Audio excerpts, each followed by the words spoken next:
Hello বন্ধুরা, তোমরা সবাই কেমন আছো? আশা করি তোমরা অনেক ভালো আছো। আজকে আমরা তোমাদেরকে দেখাবো কিভাবে পেয়ার অ্যাকাউন্ট ক্রিয়েট করতে হয়। তাই জন্য তোমরা আমাদের চ্যানেলটাকে সাবস্ক্রাইব করে দাও এবং পাশে থাকা বেল আইকনটি অন করে দাও।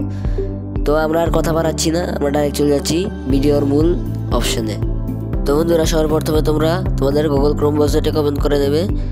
তারপর সার্চ অপশনে গিয়ে লিখবে পেয়ার.com লিখে সার্চ করবে। সার্চ করার পর দেখতেই পাচ্ছ পেয়ার অপশন এসে পড়েছে। পেয়ার অপশনে ক্লিক করার পর এখানে এসেছে create account and log in. Create অ্যাকাউন্টে ক্লিক করার পর তোমাদের কাছে একটি জিমেল চাইবে, সেই জিমেলটা তোমরা দিয়ে দেবে। জিমেল দেওয়ার পর ক্রিয়েট অ্যাকাউন্টে ক্লিক করবে।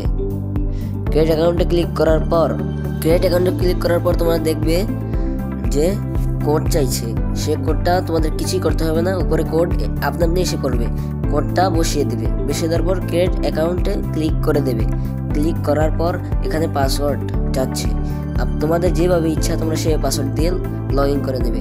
তারপর তোমাদের নাম চাইছে, সেখানে নাম বসিয়ে দেবে এবং লাস্ট নেমটা বসিয়ে দেওয়ার পর তোমাদের দেশ যদি বাংলাদেশ হয় তাহলে বাংলাদেশ দেবে, ইন্ডিয়া হলে ইন্ডিয়া। তারপর ডান অপশনে ক্লিক করবে। ডান অপশনে ক্লিক করার সাথে সাথে তোমাদের অ্যাকাউন্ট ক্রিয়েট হয়ে যাবে। এখানে দেখতে পাচ্ছ ইউরো আছে, ডলার আছে, বিটকয়েন আছে, আরও অনেক ধরনের অপশন আছে ভাই। তোমরা যেভাবে ইচ্ছা তোমাদের সেইভাবে ডিপোজিট উইথড্র করতে পারবে। আজকের জন্য এতটুকুই বন্ধুরা, আরেকটি নতুন ভিডিও নিয়ে কালকে আমরা চলে আসবো। ভিডিওটি ভালো লেগে থাকলে অবশ্যই সাবস্ক্রাইব করবেন।